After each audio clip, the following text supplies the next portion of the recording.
¿Qué pasa si mezclamos ciencia con política? La verdad, ciencia y política siempre han estado revueltas, aunque a veces parezcan dos mundos completamente diferentes. Pero, ¿cómo la ciencia influencia a la política? Y viceversa. Además, ¿cómo podemos aportar algo desde nuestros campos? Si estás escuchando este episodio en junio de 2023, en Guatemala se avecina la primera ronda electoral y aprovechando el contexto político que nos rodea, queremos explorar un poco más la relación entre STEM y política, en un especial de 3 episodios. En este segundo episodio de nuestro especial de STEM y política, aprendemos más de cómo la democracia puede llegar a estudiarse desde la física estadística. Otra voz conocida regresa a Epistemas y viene con compañía. En esta ocasión hablamos con los físicos guatemaltecos María Eugenia Cabrera, doctora en física de partículas, y Giovanni Ramírez, doctor en física de materia condensada y nanotecnología. María Eugenia y Giovanni nos comparten más acerca de su reciente publicación Física y Democracia en el boletín Comunicaciones Científicas del Instituto de Investigación en Ciencias Físicas y Matemáticas de la Universidad de San Carlos de Guatemala. Acompáñanos mientras aprendemos más de qué es la física o mecánica estadística, cómo puede aplicarse al estudio de fenómenos sociales, pueden influir las campañas políticas en nuestro proceso de toma de decisiones y cuál es nuestro papel individual dentro de un colectivo. Sin más, empecemos. Hola, somos Dayan, Kat y Rana, 3 científicas guatemaltecas convencidas que las carreras en STEM son para todos, no solo para aquellos a los que les va bien en mate. Y todos nos beneficiamos de ellas a diario y te lo vamos a demostrar. Bienvenidos a Epistemas. Bienvenido Giovanni, bienvenido María Eugenia. Qué alegre tenerlos aquí con nosotras. En esta ocasión vamos a hablar un poco de un tema diferente a nuestros episodios convencionales, pero como todos nuestros episodios nos gusta empezar con una pregunta. En tu episodio, María Eugenia, ya te hicimos esa pregunta, entonces en esta ocasión vamos a empezar con Giovanni y luego contigo para ver qué ha cambiado en este tiempo. Esa pregunta entonces es, ¿quién eres tú? ¿Quién eres tú, Giovanni? Bueno, gracias por la invitación. Yo soy Giovanni, soy profesor investigador en la Escuela de Ciencias Físicas y Matemáticas de la Universidad de San Carlos. Yo estudié ingeniería electrónica y licenciatura en física en la Universidad de San Carlos. Y después en la Universidad Autónoma de Madrid estudié una maestría y un doctorado en física de materia condensada y nanotecnología. Desde 2016 empezamos a regresar a Guatemala y estoy aquí en la Escuela de Física y Matemática. Y pues hay muchas cosas que hemos tratado de hacer aquí, que he formado junto con otro profesor. Hicimos un grupo en el que empezamos a apoyar a estudiantes para dedicarse y aprender sobre estas áreas de física de materia condensada, porque ya se imaginarán, cuando uno dice física de materia condensada, la gente piensa en leche condensada. Entonces, falta mucho. Muchas veces las personas cuando vienen a estudiar física, su interés es que quieren aprender y quieren describir y quieren saber, explicar cómo se comporta la materia, pero realmente para cuando empiezan a aprender esto, es cuando ya están en cuarto, quinto año de la carrera y es cuando empiezan a estudiar temas como estos que empiezan a aprender. Entonces, algunas veces estas áreas de física de materia condensada hay que contarlas un poco más y a mí me gusta eso, tratar de que los estudiantes aprendan un poco sobre esto. Súper, algo así como cuando uno entra a biología queriendo hacer ingeniería genética y no ves nada hasta el último día de los 5 años. Sí, puede ser. Bueno, y ahora María Eugenia, vamos a ver qué pasó en todo este tiempo. ¿Quién eres tú? ¿Quién es María Eugenia? Bueno, yo soy física y hice un doctorado en física teórica en Madrid y un par de postdoctorados también en Ámsterdam y en Sao Paulo, y ahora soy profesora investigadora en ciencias físicas en la Escuela de Ciencias Físicas y Matemáticas.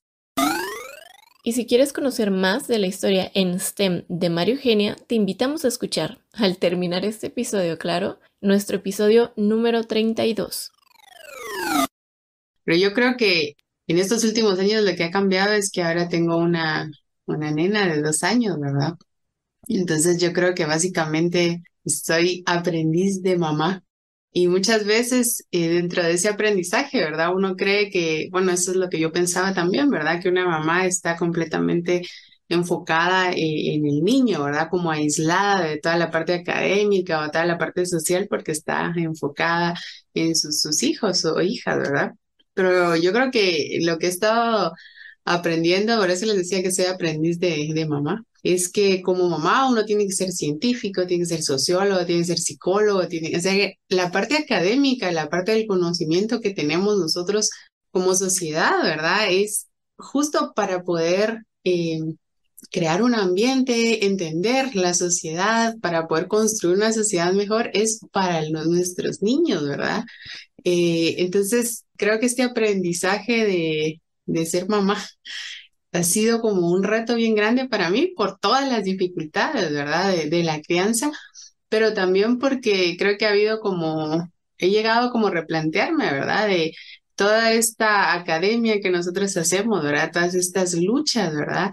Son para construir una sociedad mejor para nuestros niños, ¿verdad? Y ver cómo ella se desarrolla cada día, cada paso, ¿verdad? Ha sido también como un cuestionamiento, un reto, ¿verdad? Un intento de conectar, ¿verdad? Lo que yo soy, lo que yo sé, ¿verdad? Con lo que quiero aprender. Entonces creo que sí ha cambiado bastante. Este, sobre todo la forma como enfoco quién soy, ¿verdad? Y lo que hago y cuál es mi función, ¿verdad? En la sociedad hacia ella, ¿verdad?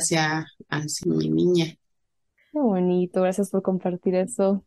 Yo siempre me pregunto cuando físicos me dicen que tienen hijos si les compran de esos libros de física cuántica para bebés y todo. ¿No has visto?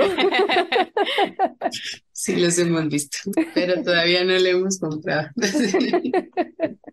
No, ahorita pues creo que se entretiene más con el de la Caperucita Roja. Sí, Todavía no, pero eventualmente les vamos a sí. dejar la idea. Sin embargo, aunque es muy pequeña, acaba de cumplir 2 años, ya empieza a notarse que los niños tienen preguntas desde muy pequeños. A veces, o sea, de repente está sentada y dice, ¿qué es esto, mamá? ¿Qué es esto? Y si uno le dice solo el nombre, no es una respuesta No es lo que ella quiere satisfactoria. saber. Ella lo que quiere es una explicación, ¿verdad? Y esas preguntas solo se van a ir haciendo más complicadas con el tiempo. Sí, yo a veces pienso que va a llegar un momento en el que no vamos a saber las respuestas y entonces ahí vamos a tener que decidir si le decimos no sé o si nos ponemos a estudiar, ¿verdad? Para poder responder. Estudian juntas la respuesta. La materia condensada no es queda atrás entonces, no es lo más difícil. No, no, no.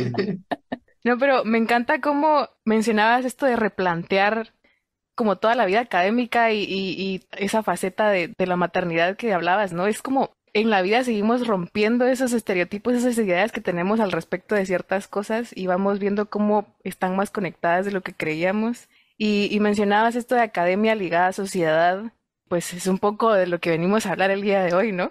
También, Giovanni, mencionabas al principio que cuando las personas empiezan a estudiar física, piensan que pues va a ser básicamente para aprender a describir o explicar cómo se comporta la materia, ¿no?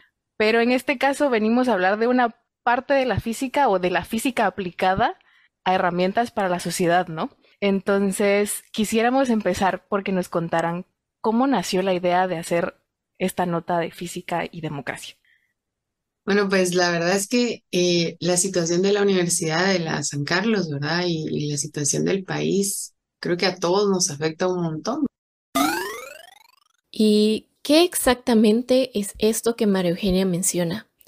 No creemos poder contártelo todo aquí en breve, pero te damos unas pinceladas y te exhortamos a investigar por tu cuenta. Hace poco más de 12 meses, entre abril y julio del 2022, se impuso el actual rector de la Universidad de San Carlos de Guatemala, o USAC, la cual es la única universidad pública del país. Esto tras unas fraudulentas elecciones que, desde entonces, han desencadenado una serie de eventos, pero nada ha llevado a un nuevo proceso electoral. Todo lo contrario, continúa la criminalización y persecución de grupos estudiantiles y otros grupos en resistencia. La colocación del rector no ha sido la única acción corrupta, sino que, entre otras cosas, se ha llevado a cabo la contratación a personas de la lista Engel, la lista de actores corruptos y antidemocráticos, poniendo en riesgo la autonomía de la USAC y el de por sí bajo acceso a la educación superior del país. Y nosotros estábamos bastante angustiados, ¿verdad? Aparte que en la virtualidad uno convive menos con las personas y entonces creo que hace falta también esa convivencia, compartir cómo se siente uno al respecto, ¿verdad? Y aunque todas estas herramientas de internet y de videoconferencias han facilitado un montón de cosas, no es lo mismo, ¿verdad? Que platicar con alguien frente a frente. Entonces nos sentíamos bastante frustrados, creo yo, y muy tristes por la situación que está viviendo la universidad y el país, ¿verdad? Y entonces dijimos, bueno, pero lo que hacemos al final, tenemos que también encontrar la forma de poner nuestro granito de arena, ¿verdad? Para que las cosas mejoren.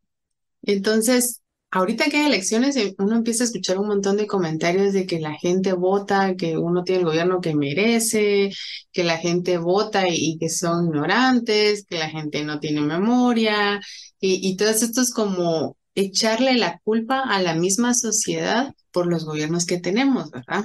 Entonces, yo creo que después de haber vivido en un montón de lugares, ¿verdad? Y haber convivido con otras sociedades, uno empieza como a intentar entender también la sociedad en la que uno vive, pero intentando salirse un poquito de la caja, ¿verdad? Como dicen esto en inglés suena mejor, ¿verdad? Como thinking out of the box. Y entonces no puede ser, ¿verdad? No puede ser que sea nuestra culpa como sociedad tener un gobierno tan malo, ¿verdad? Y entonces empezamos a pensar cómo la física podía contribuir. Y entonces eso nos ayudó a empezar a investigar. La mecánica estadística no es mi área específicamente, yo trabajo altas energías, pero es el área de Giovanni, ¿verdad? Entonces empezamos a buscar un poquito de información sobre qué nos podía ayudar a entender cómo funciona nuestra sociedad, ¿verdad? Porque aunque, bueno, eso vamos a hablar un poquito, bueno, sobre todo Giovanni, ¿verdad? Explicar un poquito con más detalle, ¿verdad? Pero aunque nosotros intentemos encontrar esa explicación de por qué tenemos los gobiernos que tenemos, ¿verdad? O por qué como sociedad no reaccionamos, ¿verdad?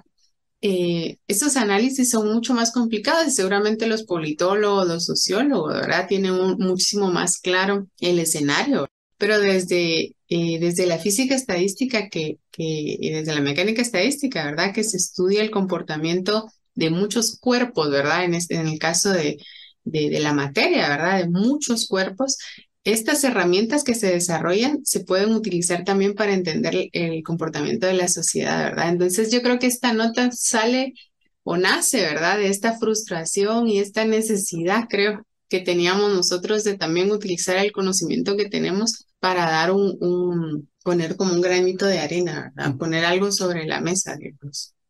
Sí, creo que la idea esta de tratar de describir la interacción de las personas, la interacción de los grupos, es bastante antigua. Ya se sabe que hace unos 25 siglos, Empédocles había empezado a tratar de describir la interacción entre personas, comparando a las personas como que si algunas fueran agua, otras fueran vino y otras fueran aceite. Entonces, la idea es que cuando mezclamos agua con vino, pues se mezcla bien, pero cuando mezclamos agua con aceite, al final se separa. Entonces, de la misma forma puede haber la interacción entre las personas. Hay personas que empatan bastante bien, como agua y vino, y hay personas que empatan muy mal, como agua y aceite. Entonces, la idea de esta nota, pues, es la de tratar de aportar nosotros también algo a entender cómo se da la dinámica de la sociedad y qué factores influyen en esta dinámica. Sí, yo creo que queríamos aportar algo, ¿verdad? Para que la gente no intente justificar, ¿verdad? Lo que pasa o el resultado de las elecciones o el hecho de esta democracia tan frágil que tenemos y le eche la culpa a la misma gente, ¿verdad? Esa era la parte que creo que nos molestaba mucho porque tiene que haber algo más, ¿verdad? tiene que haber algo más. No puede ser que los países pobres quieran seguir siendo pobres y voten por seguir siendo pobres, ¿verdad? Por no tener cubiertas sus necesidades básicas. Entonces, creo que nace de esto, ¿verdad? De la experiencia que tiene Giovanni en la física estadística y bueno, como los dos somos físicos, ¿verdad? En modelación matemática, nuestra experiencia en modelos matemáticos y en intentar explicar la naturaleza para intentar entender un poco más por qué es que obtenemos estos resultados y si todos queremos tener una democracia funcional, ¿verdad? Que realmente entendamos si ese concepto de la democracia se está aplicando, ¿verdad? Bueno, que queremos, como les digo, es como aportar un granito de arena, porque este tema supongo que lo han estudiado bastante desde otro punto de vista la gente de ciencias políticas y Ciencias de sociales, sí. sociología, ciencias sociales en general. Qué interesante, qué bonita motivación, la verdad, y me parece súper intrigante que ya vamos a adentrarnos a eso, pues, llegar de la física a esto, ¿no? Y poder aprovechar también esas herramientas desde sus profesiones a un área que no es su día a día, pero con esta motivación que nos comparten. Y me parece interesante también, yo no sabía esto de Empédocles, estos modelos conceptuales del vino y el aceite desde los presocráticos, es este, ¿no? Pero Empédocles, de por ahí, de Grecia hace mucho tiempo. Así es. Y, y bueno, yo tengo una preguntita bien básica antes de adentrarnos en cómo se hacen estos modelos y las variables, cómo funciona esto. Y es que es la física estadística o la mecánica estadística, mencionaste también. Cuando lo leí, yo dije, ah, ya le Es, pusieron otro nombre a la estadística, dije yo, pero que sí son cosas diferentes, ¿no? no, son la física estadística o entre las personas las áreas de física es más común llamarla mecánica estadística. Es una teoría que surge para poder dar un fundamento distinto a la termodinámica. La termodinámica es una teoría que surge o que se va construyendo de forma fenomenológica. Los experimentadores van, observan, en la pura aplicación del método científico, observan algo y tratan de explicarlo construyendo ciertos modelos sencillos que pueden explicar las observaciones que están haciendo sin necesidad de construir una teoría previa, una teoría básica que genere esas ideas. Entonces, esta teoría más fundamental que surge para tratar de explicar los resultados de la termodinámica es la mecánica estadística, la física estadística. Entonces es el aprovechamiento de muchas herramientas de estadística, de probabilidad y de modelos matemáticos para describir el comportamiento de sistemas que están formados por muchas partes. Entonces, la idea es que uno con la física estadística es capaz de describir comportamientos macroscópicos estudiando los elementos microscópicos que forman ese sistema. El sistema puede ser un sistema formado de moléculas, o puede estar formado por átomos, o puede estar formado por dominios magnéticos, y entonces habla uno de magnetismo. El sistema puede estar formado por seres vivos, el sistema puede ser una colonia de hormigas, o puede ser un enjambre de abejas, o el sistema puede ser una sociedad. Los requisitos que necesita la física estadística para hacer una descripción más acertada es que los sistemas estén formados por un número grande de elementos. Entonces, en esto, algunas personas hablan de que números grandes pueden ser un mol de moléculas. Un mol es equivalente a 6.022 por 10 elevado a 23 unidades elementales de una sustancia. Entonces estamos hablando de esos órdenes de magnitud y de hecho los métodos matemáticos que se utilizan o que muchas veces se utilizan en mecánica estadística, física estadística, pueden resolverse muchas veces utilizando herramientas matemáticas que funcionan muy bien cuando más grandes son los sistemas, cuando más elementos tienen esos sistemas. Entonces, Ya, yo eso creo es que no la conocía por la nombre, física, pero tal vez sí estaba un poco familiarizada. Me recordaste ahorita con toda esta la explicación al... físico-química. No, en mi caso, no, uy, no, yo nunca digo Ah, eso. bueno. En mi caso, escuché solo de mis colegas un poco, pero llevé un curso de hidráulica, más en ecología acuática y para entender los ríos. Me acuerdo que nos comentaron en algún momento que es como estudiar la hidráulica que los modelos que se utilizan en la hidráulica se utilizan también para analizar el tráfico en ciudades. Me pareció muy interesante. ¿Es algo por ahí entonces o es otra cosa? Sí, de hecho, la mecánica estadística en su momento también permitió encontrar, a esto le llaman clases de universalidad. Entonces, los problemas se pueden agrupar dentro de estas clases de universalidad y uno puede utilizar los modelos, aunque el modelo haya sido pensado para estudiar una muestra de un material magnético, si el problema está dentro de la misma clase de universalidad, uno puede aplicar ese, que es lo que estamos haciendo nosotros. Estamos utilizando uno de estos modelos que se pueden utilizar para describir el comportamiento la muestra de un material magnético para describir cómo puede explicarse la interacción entre personas. Y como les digo, ya era esto, Empédocles ya había empezado con esto 25 siglos atrás. Hace poquito.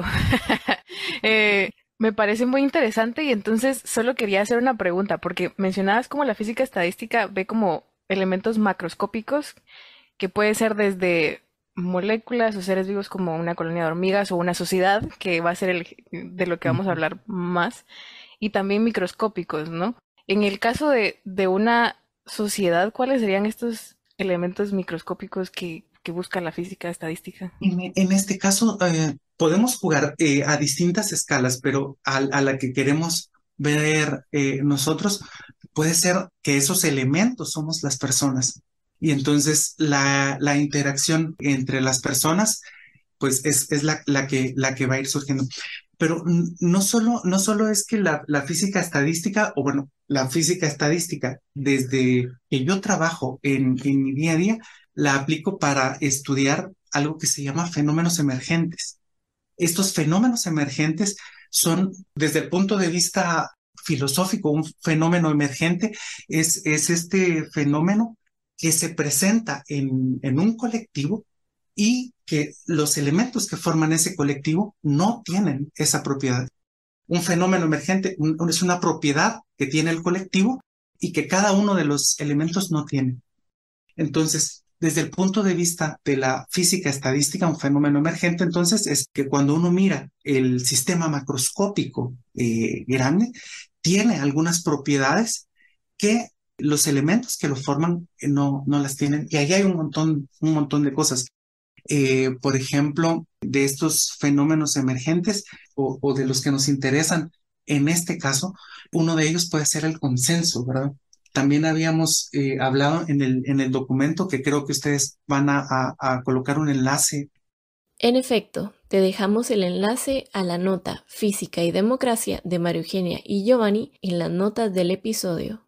También habíamos hablado en el documento de que la formación del lenguaje también es un fenómeno emergente que entre una sola persona, pues yo para hablar conmigo mismo no necesito hacerlo o sea, cada quien habla con su propio interior sin mediar palabra, o sea, lo hace mentalmente.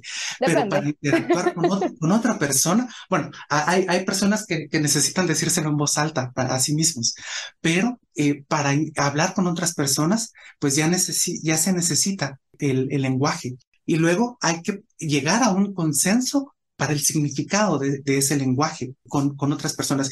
Esto surgió seguramente en alguna cueva cuando estábamos ahí viviendo en las cuevas y necesitábamos ponernos de acuerdo en algo.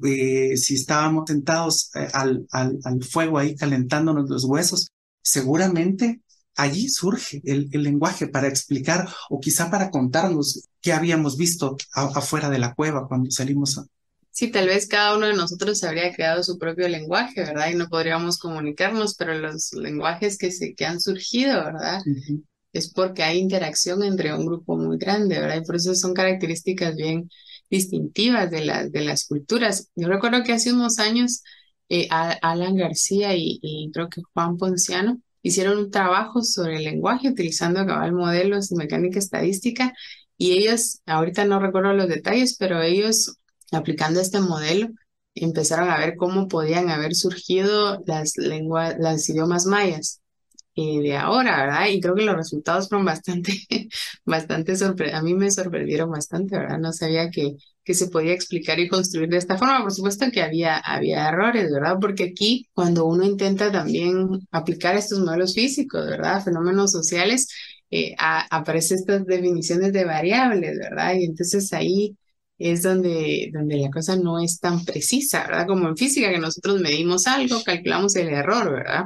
Y entonces sabemos hasta qué punto, ¿verdad? Uno puede hacer una predicción y con qué certeza, ¿verdad? Tiene ese resultado. En cambio, en este caso de, por ejemplo, los consensos, ¿verdad? Que es en lo que se enfoca un poco la nota, ¿verdad? Ujú. Depende también que nosotros empecemos a definir ciertas variables que ya dependen de la descripción de la sociedad, ¿verdad? Y entonces ahí es donde entra la parte que no se puede hacer solo con física, ¿verdad? Sino que tiene que dar un conocimiento también sobre la sociedad que se está describiendo. Qué interesante, y justo esto que mencionaban de último de las variables me daba curiosidad porque justo creo que nosotras estamos igual familiarizadas con modelos donde puedes fácilmente cuantificar algo, ¿no? Me acuerdo por mi maestría usé modelos especialmente con temperatura y creo que eso es lo más fácil de medir y sabemos que tenemos o Celsius o Fahrenheit o Kelvin, pero ahí está, ¿no? ¿Cómo es esto? Entonces, ya mencionaste un poquito esto de definir las variables en cuestiones sociales. ¿Cómo funciona esto? ¿Cómo decidieron esto, digamos? ¿Y cómo fue esto para ustedes como físicos para definir estas variables en esto que están haciendo de esto que estamos platicando? Sí, bueno, no somos los primeros que estudiamos comportamientos de grupos de personas usando física estadística. Entonces, como ya hemos hablado antes, este intento de describir el comportamiento de las sociedades es bastante antiguo. Y conforme iba evolucionando la ciencia, pues entonces ya no era tratar de describir a las personas como agua, aceite y vino, sino que ya empezaron, bueno, ahora tenemos una nueva teoría, la mecánica clásica. Pues entonces, la física clásica, vamos a intentar describir a esto como un gas. Conforme fue evolucionando la ciencia, pues también fue evolucionando esto de, ahora tengo un modelo, vamos a ver a dónde más lo puedo poner. Ahora, se desarrolla la mecánica estadística, la física estadística, y entonces surge esa idea de empezar a tratar de aplicar esos modelos en la descripción de los grupos de personas. Esto es a partir de los años 70, cuando ya empieza a haber mucho más consenso en la forma de asociar ciertas variables de modelos. Los modelos que nosotros queremos utilizar son modelos que surgen en los años 20 del siglo pasado para describir la interacción de materiales magnéticos. Pero desde los años 70 se vienen utilizando estas ideas de cómo asociar estos modelos con estas variables que uno quiere dar más importancia en la descripción de cierto fenómeno. Entonces, creo que ha surgido así. Entonces, nosotros hemos seguido este modelo y esta forma de descripción o esta forma de asociación de variables. Sí, pero una de las cosas que a mí me llamó mucho la atención cuando empezamos a ver si hacíamos esto, ¿verdad? Era los efectos de las campañas políticas, ¿verdad? Porque ahora que estamos en elecciones, ¿verdad? O uno cuando va a votar, ¿verdad? Cree que uno está haciendo el por voto, ¿verdad? El voto más consciente, el voto que tiene que ser, ¿verdad? Pero creo que no es consciente de que ya uno metido dentro de una sociedad, ¿verdad? Dentro de un grupo muy grande de personas, tiende a comportarse un poquito como los demás, ¿verdad? Es lo que nos hace seres sociales, ¿verdad? Yo tuve que estudiar un poquito para aprender un poco más de este tema, ¿verdad? Como les digo, esta no es exactamente mi área.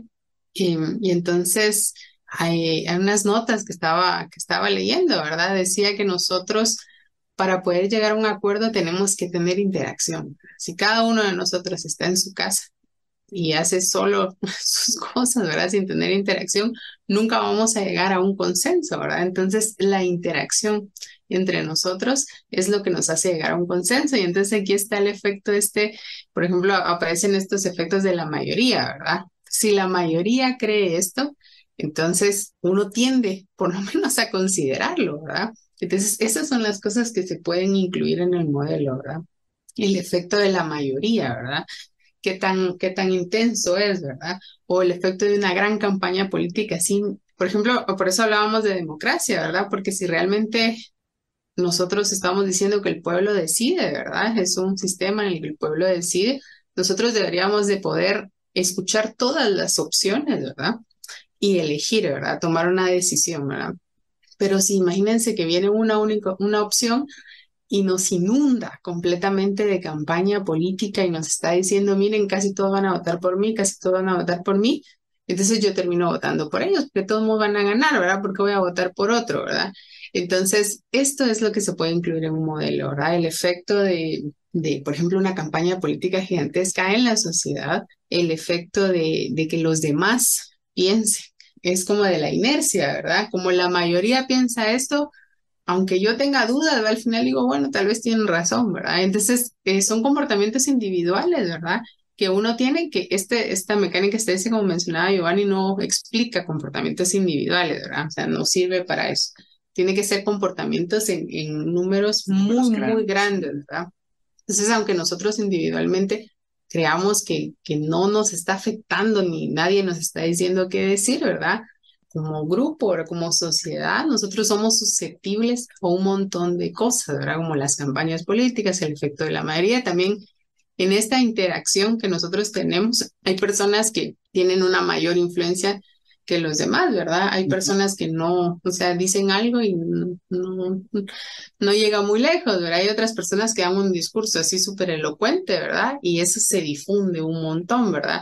Una de los ejemplos que ponían también que se puede estudiar en mecánica estadística es que de repente una minoría, por ejemplo, grupos que a veces son bastante extremistas, ¿verdad? De repente dominan en una sociedad. O sea, cómo se da ese fenómeno también se puede explicar, ¿verdad? Entonces aquí hay bastantes limitaciones porque no es que, por ejemplo, nosotros pasemos un año o dos o tres o cinco, ¿verdad? Definiendo las variables y de repente a eso le demos enter, ¿verdad? Y podamos predecir, o bueno, simular, ¿verdad? Para que corra la simulación y luego vemos el resultado, ya sabemos qué va a pasar, ¿verdad? Porque uno de los problemas que tiene esta área, bueno, o los retos sería más que problemas, ¿verdad? Que tiene esta área de física estadística es que muchas de las descripciones todavía son cualitativas, ¿verdad? Entonces en la nota incluíamos un ejemplo que sí es cuantitativo, pero por ejemplo hay ahorita mucha motivación, ¿verdad? Por intentar no solo hacer las descripciones cualitativas, sino también cuantitativas, ¿sí? Entonces, en la nota nosotros hacíamos como una invitación, ¿verdad? A la gente que quisiera decir qué cosas caracterizan la sociedad, ¿verdad? Para que nos cuenten, ¿verdad? Qué cosas debería, porque no sería lo mismo simular el comportamiento de lo que pasa en Guatemala, de lo que pasa, no sé, en Corea, ¿verdad? Aquí donde está Dayan, ¿verdad? Aunque, perdón por la interrupción, pero aunque hay ciertas semejanzas, hay características de nuestra sociedad que nos hacen únicos y también otras sociedades tienen características que les hacen únicos. Sin embargo, sí hay ciertas características que nos hacen iguales. Sí, sobre todo, bueno, de aquí parece como que hay contradicción, ¿verdad? Pero gracias, Giovanni, o sea, sí se pueden estudiar estos fenómenos en todas las sociedades, ¿verdad? Y ahí ponemos un ejemplo, ¿verdad? Lo que pasa es que el modelo que uno construye no es un modelo que incluya todos los ingredientes, ¿verdad? Sino que uno va explicando cosas, fenómenos específicos, ¿verdad? Hay que dar más importancia a ciertos puntos y no a todos. Ajá. Ajá, y ese dar importancia es lo que hay que analizar primero, ¿verdad? En una sociedad, ¿cuáles son los puntos más importantes, ¿verdad? Que pueden dar el lugar a que se dé un fenómeno, ¿verdad? Social. Y eso es lo que caracteriza, perdón, a la sociedad. Sí, justo este es un punto que tocaban en la nota, ¿no? De las propiedades más importantes de los individuos, que permiten como que de cierta forma generalizar el resultado dependiendo del modelo que creemos, ¿no? Sí, sí. Pero, ¿cómo realmente llegamos a decidir qué son las características más importantes para un modelo en sí? Sí. Pues yo creo que también depende de lo que se quiera analizar, ¿verdad? Nosotros tenemos que enfocarnos en algo en específico. Por ejemplo, esta primera parte, nosotros estamos empezando un poco en esta área, ¿verdad? Porque Giovanni es experto en física estadística, ¿verdad? Pero es la primera vez, no, ya habían hecho también un ejercicio, ¿verdad? Para las elecciones en la universidad. Pero para la sociedad, digamos, es como, esto es como una nueva aventura para nosotros, ¿verdad? Pero yo creo que ahorita decidimos enfocarnos, por ejemplo, en el hecho este de la democracia, ¿verdad? Por eso hablábamos y queríamos empezar con lo de las campañas políticas, porque si ustedes se dan cuenta en las campañas, todos quieren decir que van de primero en las encuestas, ¿verdad? Entonces uno dice, bueno, ya no creo en las encuestas porque aquí cada uno saca, y además las encuestas son sesgadas, que no sé qué, pero sí tiene un efecto en la sociedad que haya un candidato que aparece arriba en las encuestas. No sé si han visto más de alguna vez, ¿verdad? Que la gente tal vez platicando, no voto eso porque todo el mundo va a ganar, ¿verdad? Entonces, eso, por ejemplo, es un ingrediente, ¿verdad? Entonces, nosotros queríamos enfocarnos en las campañas políticas millonarias, ¿verdad? Entonces, no es que nosotros pudiéramos predecir, por ejemplo, quién va a ganar las elecciones, pero sí la idea, ¿verdad? Es como dar un ejemplo de que sí hay un efecto importante en que una campaña política tenga muchísimo dinero y tal vez en esto reforzar y volver a decir, ¿verdad? Lo importante que fue el trabajo que se hizo para regular el financiamiento ilícito de las campañas, ¿verdad? Porque aunque uno quiera desligarlo, ¿verdad? De la idea de democracia, sí tiene una influencia que incluso se puede simular. Sí, en la sociedad. Se puede Se cuantificar. puede cuantificar, uno puede hacer la simulación y puede cuantificar cuánto es el efecto de que un candidato tenga una campaña exorbitante, ¿verdad? Con respecto a los otros, ¿verdad? Entonces, ese es el tipo de cosa. Entonces, ¿qué es lo que se incluye en la simulación, ¿verdad? ¿Cómo reacciona la sociedad, ¿verdad? Ante campañas políticas gigantescas, ¿verdad? Entonces, aquí creo que van a explicar un poquito más, ¿verdad? Porque se puede hacer la analogía con modelos con campo magnético, ¿verdad? Sí, muchas veces lo que tenemos o los modelos tienen una dinámica más interesante cuando hay efectos que compiten entre sí. Entonces, el típico ejemplo que uno explica en este caso es que tenemos la interacción persona a persona. Esto se llama trabajo de hormiga, la campaña de trabajo de hormiga que va así uno a uno hablando con nosotros y explicándoles, mire, vamos a... Pero esa interacción es persona a persona. Esto va a competir con el efecto de algo que intenta polarizar en en la dirección de algún grupo, alguna agrupación política a muchas personas al mismo tiempo. Por ejemplo, no es lo mismo el trabajo de hormiga que va persona a persona que el trabajo que hace un periodista que publica o que saca una nota en televisión hablando de un candidato, porque a ese lo van a ver muchas personas, ¿no? Entonces, esto empieza en este caso que comparamos con un periodista, pues entonces estamos hablando de que hay mucha más influencia de una campaña política que de ese trabajo de hormiga. Pero ¿qué pasa si ese trabajo de hormiga es comparable con la campaña política o es más fuerte ese trabajo de hormiga que la campaña política? Entonces, si hay un límite a la campaña publicitaria o como habíamos visto en algún lugar en donde hemos estado cuando hemos estado fuera, de que lo que ponían era un tablón en la calle y ahí tenían separado para los 4 o 5 candidatos, estaba separado el espacio igual para todos, para que pusieran ahí su programa de trabajo, su plan de trabajo. Entonces, si juegan ellos con las mismas condiciones, entonces el trabajo de hormiga pues ya se hace comparable con esa influencia. Entonces, eso es parte de lo que queremos mostrar, que sí tiene importancia, como decía María Eugenia, esos límites en la campaña, límites económicos, pero también estableciendo cotas de publicidad en los medios, pues que también va a permitir que las personas ya no vayan a votar porque una campaña o la cancioncita tal tienen en la cabeza, sino porque escucharon un plan de trabajo, porque hubo tiempo para que las 5, 6, 10 agrupaciones políticas pudiesen explicar sus planes de trabajo y las personas lo escuchamos. Entonces, esa es la idea, poder cuantificar cuánto influye esto, cuánto influye lo otro en esa dinámica. Sí, y por ejemplo, por eso les decía que a veces esto se puede tomar también como una descripción cualitativa, llegar a lo cuantitativo no es tan sencillo, ¿verdad? Porque incluso dentro de Guatemala sí sé que hay muchas Guatemalas, ¿verdad? Entonces la campaña que recibimos nosotros y cómo la recibimos aquí en la capital no es lo mismo de cómo la reciben en el interior. Entonces, por eso es que creemos que es algo bastante complicado ya ir a detalles finos, ¿verdad?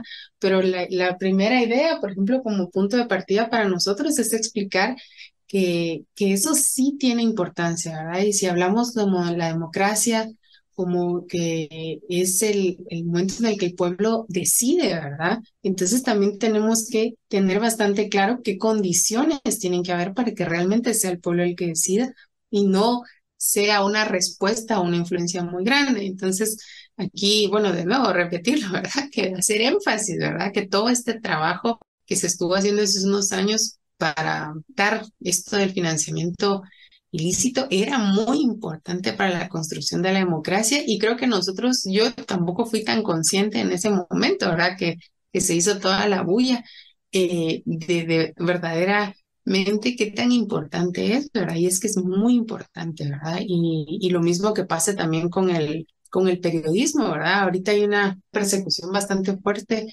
para los periodistas, ¿verdad? Y entonces uno puede pensar, no, sí, la libertad de prensa y la libertad de prensa, ¿verdad? Pero haciendo un análisis un poquito más allá, ¿verdad? Lo que decía Giovanni, ¿verdad? Idealmente uno debería poder decidir basado en escuchar los programas y las propuestas de los candidatos, ¿verdad? Pero no es lo que sucede en general. Mucha gente seguramente sí decide, pero no es lo que sucede porque los espacios que se crean para discusión, los temas que se ponen sobre la mesa, los temas sobre los que está hablando la gente, ¿verdad? No son los programas de gobierno, ¿verdad?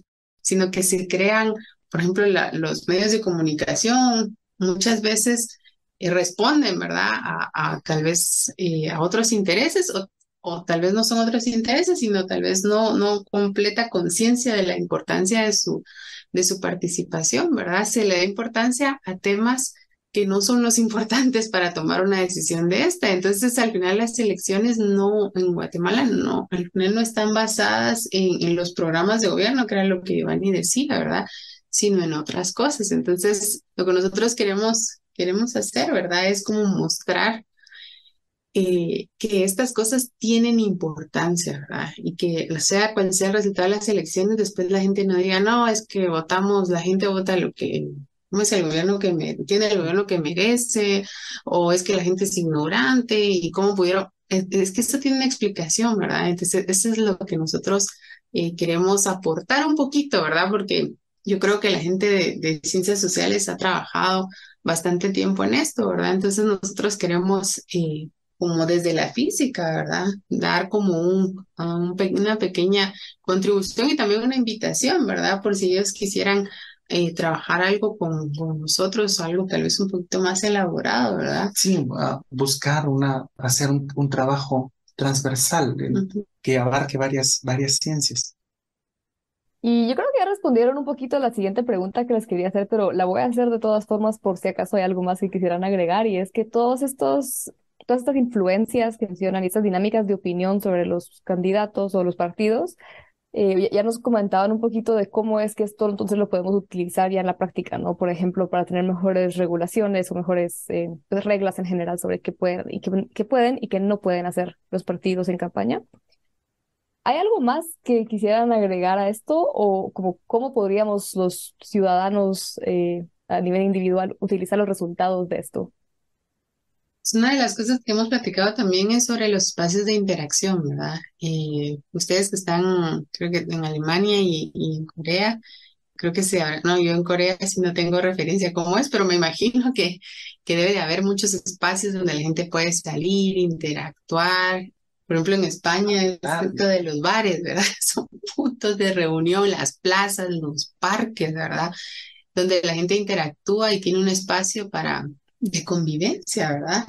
Y nosotros en Guatemala, por lo menos en la capital, ¿verdad? Y un poco por la violencia, y también por lo caótico y desordenado que es la capital, no tenemos esos espacios, ¿verdad? Entonces, no se trata solo de tener un espacio para salir a hacer ejercicio o tomar el aire o porque eso se siente mejor, ¿verdad? Sino que estos espacios de convivencia, de discusión, centros culturales, ¿verdad? espacios donde la gente pueda ir, exponer arte, no sé, cultura en general, ¿verdad? Son muy importantes. Bueno, Ir y hablar de cómo se siente. ir y hablar, interacción, porque todo esto, ¿verdad? A mí me gustó mucho cuando empecé a leer un poquito más sobre todo este tema, ¿verdad? Que decía que nosotros llegamos a consensos, ¿verdad? Que se crean las culturas a partir de la interacción, ¿verdad? Entonces, la pregunta inmediata que viene a mi cabeza es, ¿pero qué interacción tenemos aquí en Guatemala, ¿verdad? ¿Cuáles son los puntos de interacción, ¿verdad? No solo para divertirnos, ¿verdad? Sino para expresarnos y para poder comentar qué es lo que nos preocupa, ¿verdad? Cuáles son los problemas que tenemos, escuchar los diferentes puntos de vista de las otras personas, ver cuáles son los puntos que tenemos en común, porque a la hora de que nosotros logramos crear espacios de interacción donde podemos expresarnos, es que nosotros podemos identificar realmente qué es lo importante, ¿verdad? Y entonces ahí es donde los medios de comunicación tienen una función bien, bien importante porque ellos son los que suelen poner los temas sobre la mesa, ¿verdad? Los temas sobre los cuales la gente después va a hablar. Y también está la influencia de las redes sociales, ¿verdad? Que eso no lo hemos considerado, pero hay muchos estudios de mecánica estadística que están aplicados a entender el impacto de las redes sociales en una sociedad. Entonces, eso es lo que queremos mostrar, ¿verdad? Con ejemplos creo que sencillos y con los resultados intentar como explicarlos de una forma más coloquial, ¿verdad? Para que la gente vea que sí hay cosas que pueden ayudarnos a construir y que debemos darles importancia. Sí, sí. Uno de los puntos más importantes era lo que decía María Eugenia, de que necesitamos espacios para interactuar, para hablar unos con otros. Y bueno, y ya si en algún momento ya se consiguen esos espacios y si en algún momento las discusiones son sobre temas como los que estamos hablando ahora, pues entonces vamos a ir tal vez haciendo más conciencia y construyendo un pensamiento crítico, un inconsciente colectivo que nos lleve a tomar decisiones más conscientes.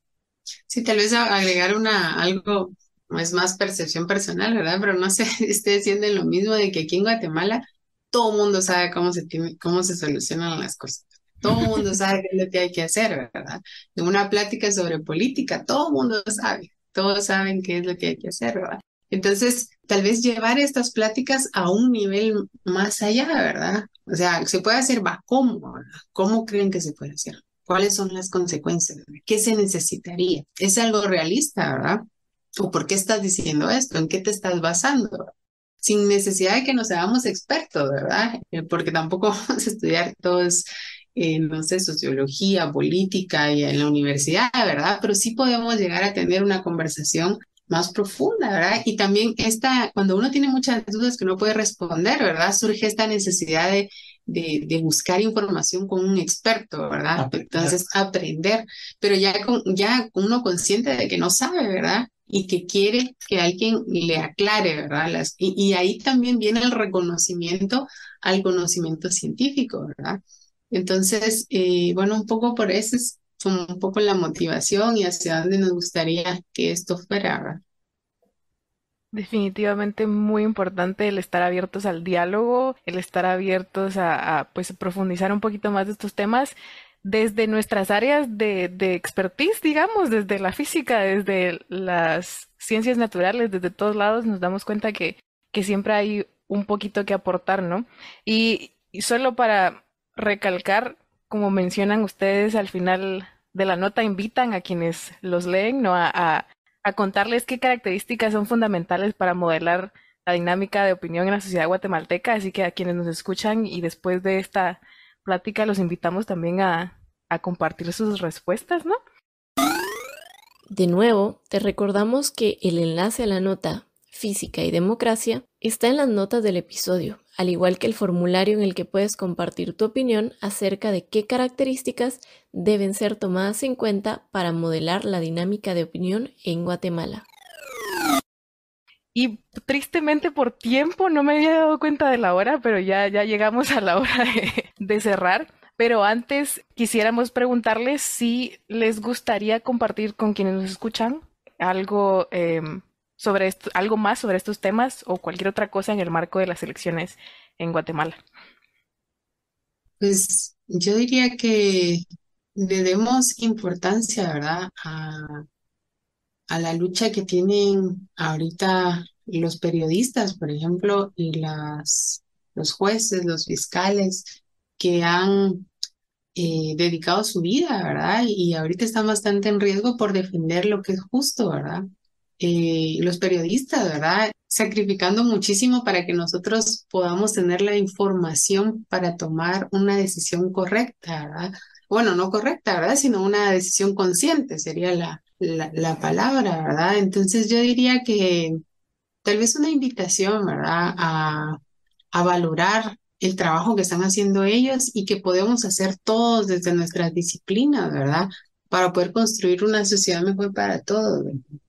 Sí, es que nuestro sistema democrático se basa en ese equilibrio de poderes y en el momento en el que dos de esos tres poderes principales o a veces el tercero también responde a lo que diga uno de esos y se ataca a ese cuarto poder que es la prensa, pues entonces nuestro sistema de gobierno, nuestro sistema democrático, pues resulta afectado. Y entonces aquí también esto es algo que nos afecta a todos, porque, como decía María Eugenia, ya no va a haber información independiente para que podamos tomar esas decisiones, para que podamos usar como semilla de nuestras discusiones en el día a día. Sí, pues eso, ser conscientes de cómo se están dando y de qué cosas se están dando que atacan al Estado que queremos construir. Gracias María Eugenia y gracias Giovanni por invitarnos a repensar nuestra participación democrática, a interactuar con y dentro de nuestras comunidades con el fin de promover el diálogo y poder aportar, desde nuestras disciplinas y experiencias, a la construcción de un mejor Estado. Y gracias por ilustrarnos sobre cómo desde cualquier área, como la física, podemos aportar nuestro granito de arena. Y gracias a ti que nos escuchas por acompañarnos en este segundo episodio especial de STEM y Política de Epistemas. Si te gustó este episodio, recuerda compartirlo y de esta forma poner en práctica estos consejos e incentivar a más reflexión y participación en tus círculos cercanos.